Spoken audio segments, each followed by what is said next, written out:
Assalamualaikum warahmatullahi wabarakatuh. Hari ini ya viral pidato Prabowo yang mengatakan saya tahu siapa yang bayar-bayar demo. Nah, sampai warganet ya mengatakan hati-hati loh Gibran. Jadi menurut netizen di sosial media, pidato Prabowo ini ya menyindir wapresnya sendiri.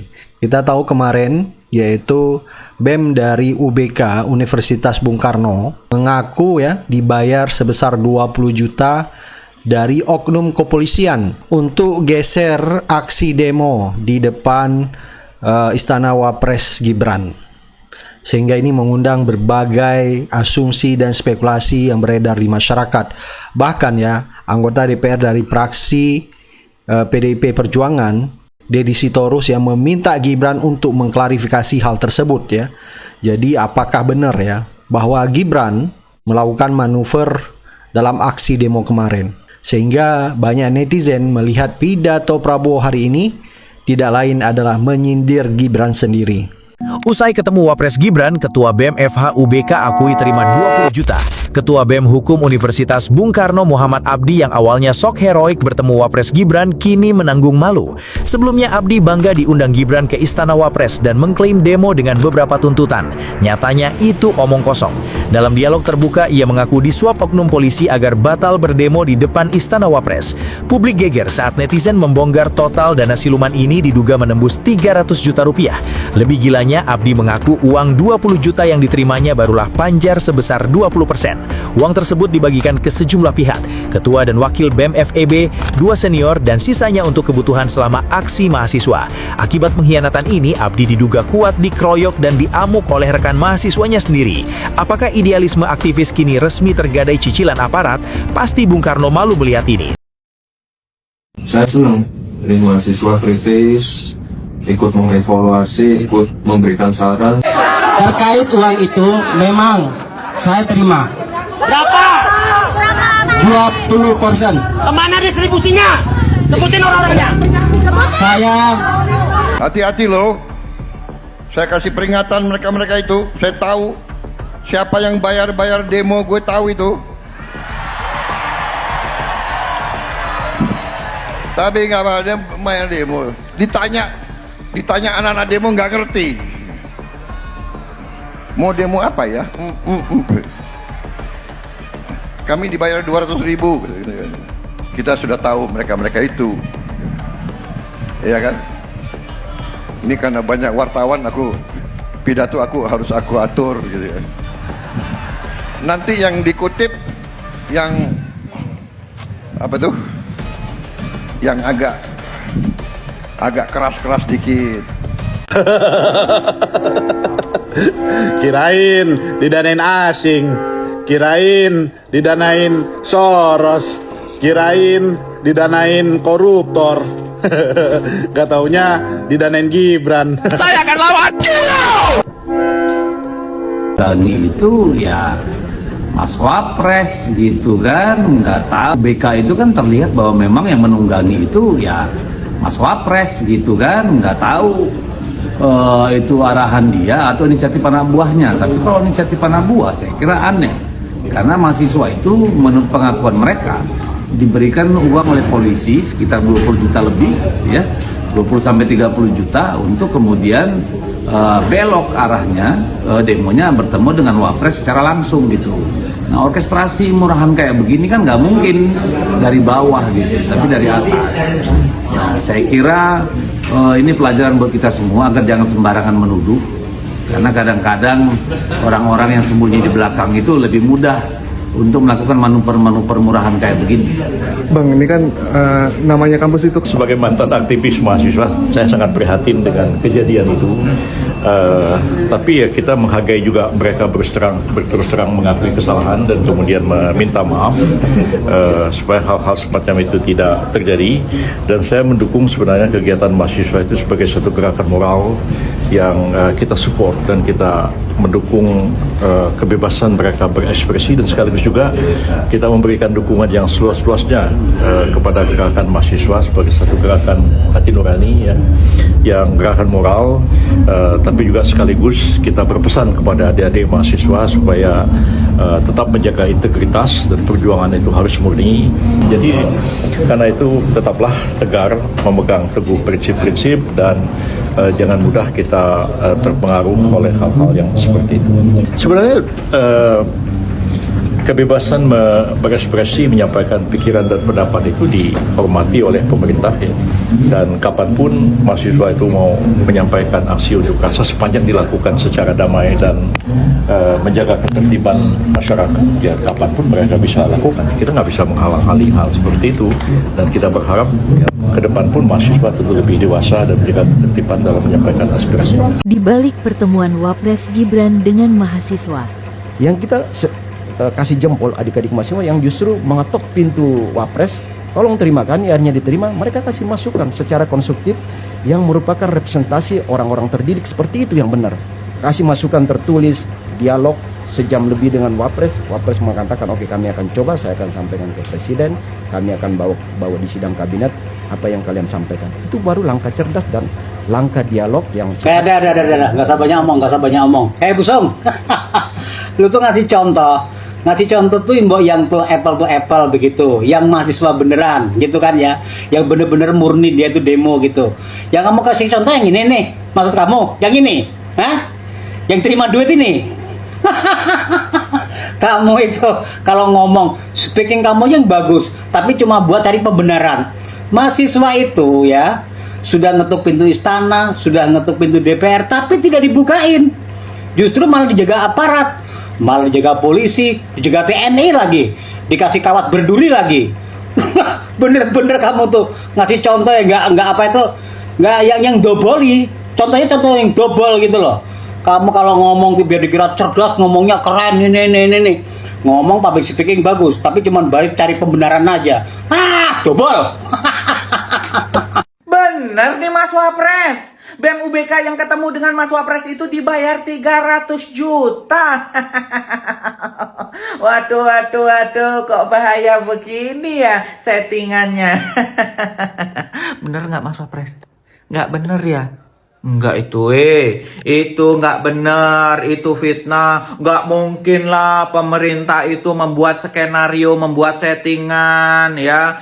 BEM itu ketemu Mas Wapres, dialog dengan Mas Wapres, itu settingan dibayar. Enggak mungkin lah. Ayo dong, tolong jangan fitnah-fitnah seperti itu. Mas Wapres Gibran enggak seperti itu. Mas Wapres Gibran itu benar-benar menerima para mahasiswa, para BEM Indonesia untuk bertemu dengan Mas Wapres, dialog, menyampaikan aspirasi, menyampaikan pendapat, menyampaikan unek-unek, dan Mas Wapres menampung semua kritikan, masukan, dan saran dari BEM itu ya. Ini kayaknya memang ada yang nunggangi nih, bilang itu dibayar. Wah, nggak fair, nggak bagus. Mas Wapres, saya percaya sama Mas Wapres karena Mas Wapres itu smart, pintar, handsome. Wah, top, pokoknya nggak mungkin bikin skenario yang jelek-jelek itu. Lain kali Mas Wapres yang diundang ke Istana Wakil Presiden itu, yang diajak dialog dengan Mas Wapres itu ketua BEM UI, UGM, terus ITB, ya kampus-kampus besar lah ya, di Jawa Timur, di Jawa Tengah, Jawa Barat, semuanya lah diundang ya, seluruh Indonesia kalau perlu BEM UGM itu, BEM ketua BEM itu ya, oke. Terkait uang itu memang saya terima. Berapa?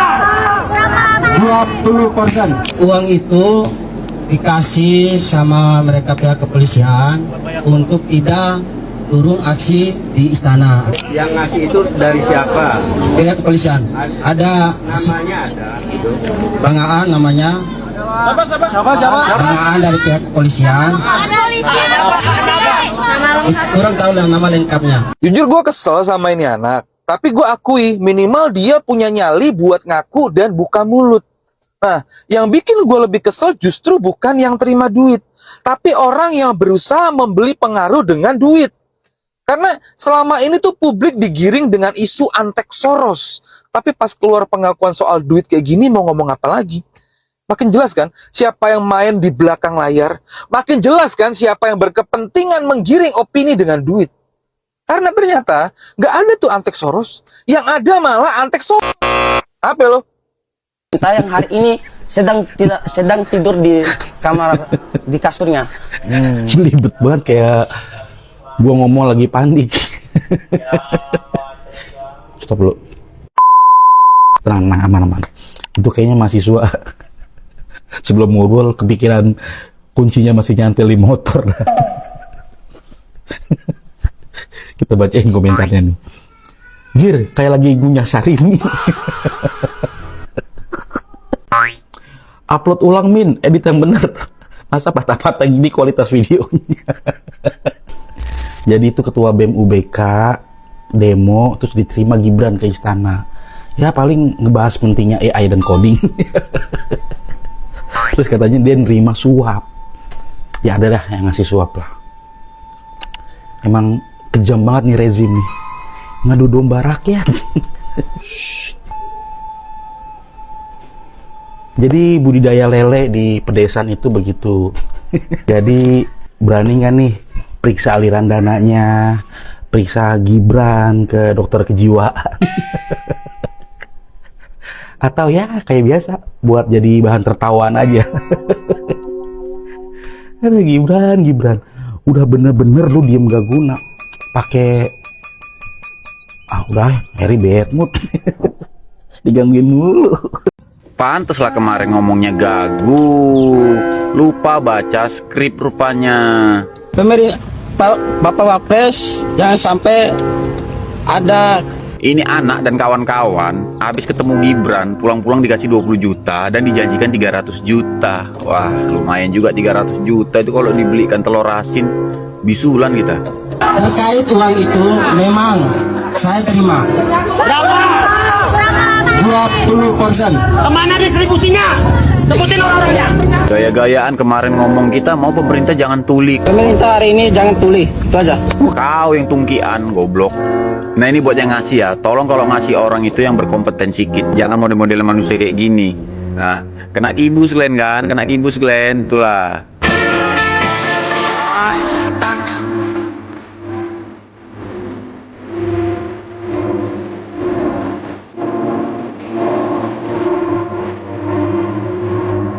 Praktik yang terjadi belakangan ini tentang ada membayar demonstrasi, tentang ada yang membungkam demonstrasi dengan angka, itu bukan cuma membuktikan bahwa negara ini betul-betul state of denial atau menolak terus realita atau kritik yang publik terima, tapi ini bentuk kejahatan dari orang-orang simpatisan negara, yaitu mengeksploitasi kemiskinan.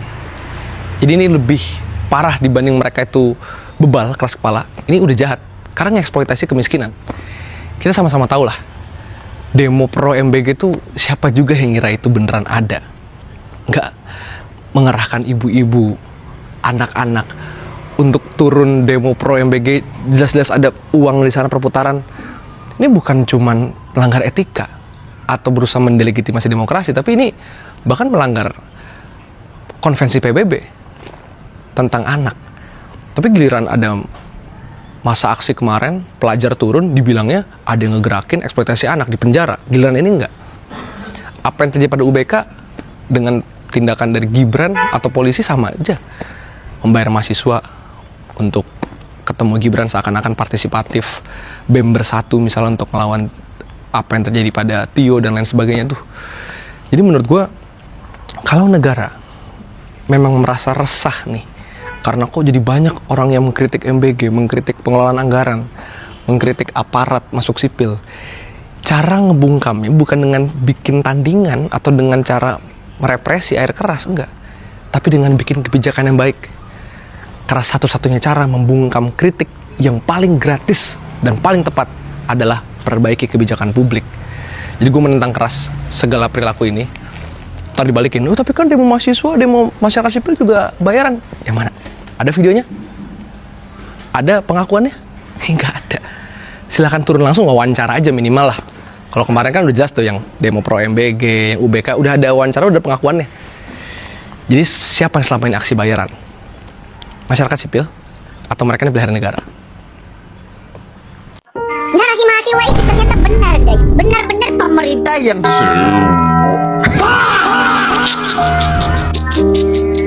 ternyata selama ini mahasiswa dituduh-tuduh disewa itu spoiler aja. Karena selama ini penyewanya pemerintah. Jadi emang udah tahu kalau itu bisa disewa.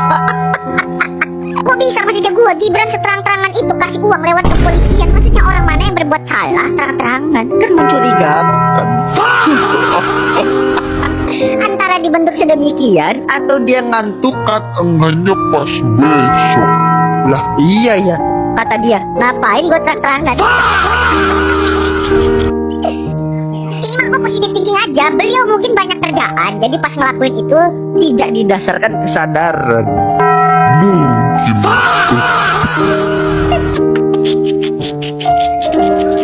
Tapi dari sini kita tahu antek-antek aksinya dimaksud sama Pak Prabowo itu ternyata Gibran. Aksinya itu ternyata bukan kewarganegaraan, tapi aksinya kepentingan.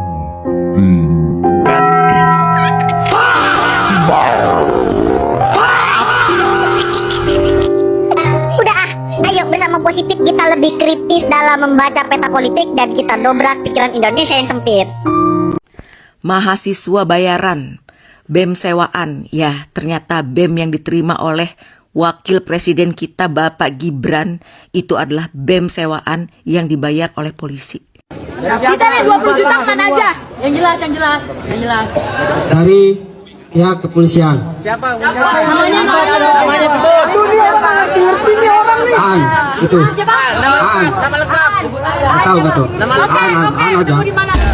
Sebutin. Baik, saya Muhammad Abdi Maludin, selaku Ketua BMFH. Saya mengakui kesalahan. NIM-nya berapa NIM-nya? Saya menerima uang tersebut. Jadi katanya mereka menerima bayaran dari polisi sebesar 20 juta dan dibagi-bagi di antara mereka dan mereka dapat 2 juta seorang. Bayangin, polisi, sebuah institusi yang dibayar oleh rakyat yang seharusnya memberantas hal-hal yang tidak baik seperti ini, justru mereka lah yang berbuat hal seperti ini. Coba bayangin. Berarti Wapres Gibran menerima BEM itu apa tujuannya gitu loh? Hanya untuk sekedar kelihatan dia ngobrol gitu sama mahasiswa yang selama ini orang-orang banyak bilang dia takut datang untuk ngobrol sama mahasiswa, untuk podcast sama mahasiswa, atau sekedar ya berarti basa-basi kan gitu loh. Apa-apa poin-poin yang diberikan itu nggak akan dijalanin karena ini cuma bohong-bohongan aja, ngibul-ngibulan aja. Pak Gibran, kamu sedang main wapres-wapresan, tapi yang membayar harganya adalah rakyat Indonesia. Coba bayangin loh, nggak mungkin kan duit 20 juta itu yang dikasih dari polisi ke BEM itu duit pribadi. Gimana mau ngomong duit pribadi? Orang kalian aja digaji oleh rakyat, digaji oleh negara gitu loh. Jadi gimana ya? Coba deh kamu komen ya di apa namanya di video ini. Apa sih sebenarnya yang sedang dilakukan oleh pejabat-pejabat ini? Ada 285 juta rakyat Indonesia loh yang menggaji kamu dan kamu pertaruhkan semua itu hanya untuk hal-hal yang seperti ini. Kok nggak tahu malu banget ya? Gitu loh, sejak dari gorong-gorongnya waktu itu, terus makin kesini makin kayak aduh please deh, ini teknologi media sosial ini itu seperti kita hidup di dalam akuarium, semua transparansi gitu loh. Jadi pasti akan ketahuan hal-hal yang seperti ini. Kenapa sih masih aja melakukan hal-hal yang seperti ini? Gitu loh, kalau nggak mampu mendingan ngomong sih gitu loh. Nggak, saya nggak mau ngomong sama dengan mahasiswa, dengan BEM karena saya punya kekurangan dalam hal berbicara atau apa. Itu lebih enak gitu loh, lebih oke gitu loh dibanding dikondisikan, dipura-purain seperti ini. Akhirnya pas ketahuan apa jawabannya, apa yang akan kamu pertanggungjawabkan coba. Gitu loh, kasihan loh. Anak saya juga kemarin ikut aksi gitu loh, sampai ya aneh gitu, anak saya pergi dari pagi pulang malam jam 8 malam gitu loh, kotor-kotoran, lapar-laparan gitu ya, dengan uang yang seadanya yang saya kasih, nggak dapet sama sekali dikasih duit sama siapapun. Saya sampai nanya, Kak kamu jujur deh, kamu tuh kemarin aksi ada nggak dapet duit? Dia sampai bersumpah bahwa dia tidak dapet duit dari siapapun. Tapi memang banyak makanan di lapangan mah katanya gitu, banyak yang kasih kayak ada roti-roti, ada minuman-minuman tuh nggak habis, minuman kayak aqua apa segala macam, air putih gitulah, pokoknya mineral water itu nggak habis, banyak dia bilang gitu. Jadi apa gitu loh, yang dituduh malah mahasiswa-mahasiswa yang sebenarnya sedang memperjuangkan nasib rakyat, dituduh mahasiswa gitu loh. Coba deh mikir deh, aduh please deh dagelannya diudahin aja, kasihan loh kita ini menghadapi ekonomi yang down seperti ini gitu loh. Jangan dibikin dagelan-dagelan lagi Pak, dagelan jadi lucunya jadi harusnya lucu jadi nggak lucu gitu loh. Ya Pak ya, tolong please stop hal-hal yang seperti ini, jalankan aja seperti yang Anda bisa gitu ya Pak ya. Terima kasih. Waduh, ada demo bayaran yang dukung proyek MBG nih. Ada informasi mahasiswa yang menemui Gibran menerima suap duit. Yang diserang parpol-parpol pemerintahan tetap PDI Perjuangan. Yang salah siapa? Yang disalahkan pihak yang mana? Mencari kambing hitam adalah sikap politik yang pengecut. Proyek pemerintah MBG yang dibangga-banggakan justru mulai menampakkan borok kegagalannya. Namun ironisnya, bidik tembak partai-partai koalisi pemerintah bukan diarahkan pada evaluasi kebijakan yang karut-marut tersebut, melainkan secara brutal menyasar PDI Perjuangan. Sikap politik PDI Perjuangan terus dipersoalkan dan dituntut menjadi oposisi formal. Padahal ketegasan sikap PDI Perjuangan selama ini sudah terang benderang tanpa harus terjebak dalam dikotomi label buatan rival politiknya. Pengalihan isu itu sangat usang, saudara-saudara. Lebih menyedihkan lagi, idealisme mahasiswa yang bertemu Gibran yang sempat saya puji kini runtuh. Saya sempat menaruh hormat pada presiden mahasiswa yang menolak ajakan makan malam Gibran demi menjaga jarak aman dari kooptasi kekuasaan. Namun kehormatan itu terkoyak oleh dugaan peredaran uang pelicin. Isunya sampai 300 juta rupiah. Katanya yang dibayarkan baru uang muka 20%, hingga seorang eksekutif organisasi mahasiswa yang mengaku menerima 20 juta rupiah. Tentu saja tidak semua mahasiswa menggadaikan integritasnya saat bertemu dengan Gibran. Ada yang konsisten tetap menolak. Ditambah fenomena massa demonstran mendukung MBG yang dimobilisasi dengan ongkos Rp100.000 plus bonus wajan baru adalah bukti nyata betapa murahnya harga pembenaran di negeri ini. Ketika kritik mahasiswa bisa dibungkam dengan suap duit dan proyek MBG yang sedang diusut korupsi triliunan dan korban keracunan dari anak-anak sampai 38.000 orang ditukar hanya dengan perkakas dapur dan uang saku, kita tahu bahwa demokrasi kita sedang tidak baik-baik saja.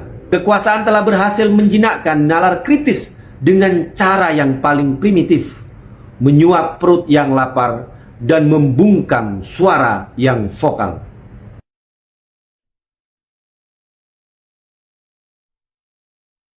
Saya senang dari mahasiswa kritis, ikut mengevaluasi, ikut memberikan saran. Terkait uang itu memang saya terima. Berapa? 20%. Kemana distribusinya? Sebutin orang-orangnya. Saya memakai buat Diam dulu. Diam dulu. Diam dulu. Saya memakai buat mokom 500, tambahan buat mokom, dan kebutuhan-kebutuhan lainnya sekitar 200. Dan satu udah saya bagi-bagi sama senior alumni kampus.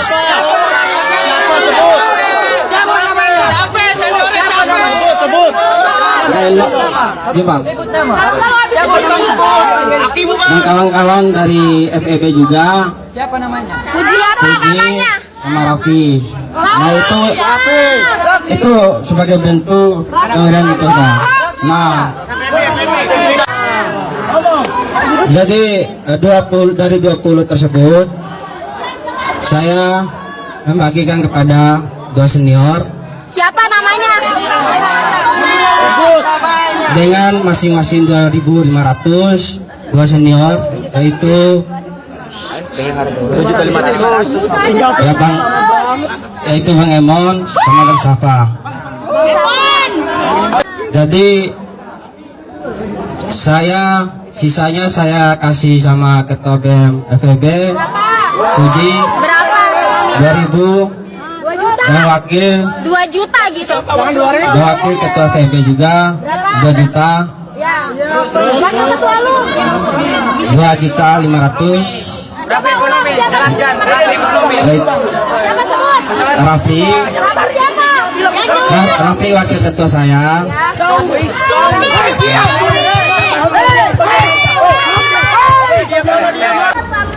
Oke, Alumni. Alumni itu berapa total keseluruhannya? 2.500.000. 2.500.000 satu atau dua? Masing-masing 2.500.000. Berarti 5 juta. Itu belepetan nih ketua BEM ngomongnya. Oh, dengerin dulu anjing. Nah, Biar diberes. Siapa lagi? Langkah elit politik menemui demonstran di lapangan, gua melihatnya sebagai kartu pengaman mekanis untuk menurunkan tensi massa. Bukan karena adanya pergeseran substansial dari kebijakan. Dengarkan baik-baik ya.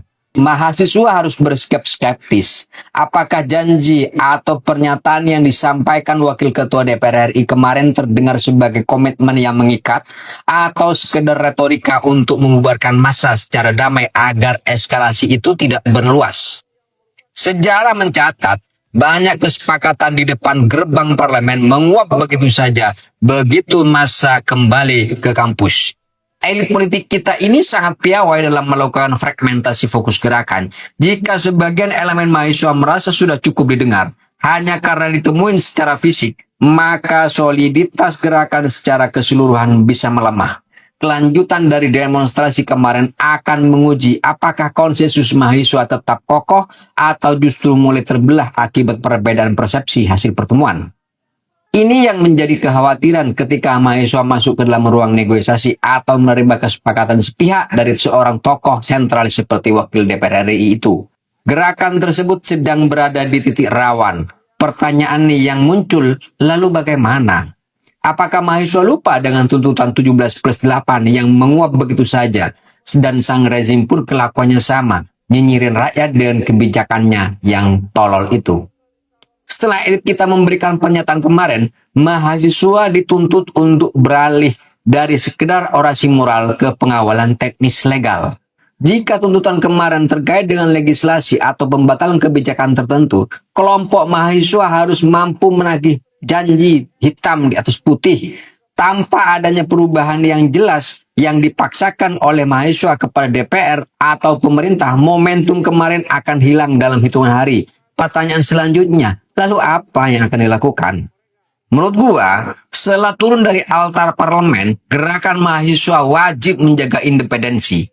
Narasi yang dibangun ke depan harus murni berbasis pada kepentingan publik, konstitusi, hak sipil, atau kesejahteraan. Bukan terjebak dalam pusaran kompromi politik praktis pasca negosiasi dengan elit. Tulis pendapat kalian di kolom komentar. Salam.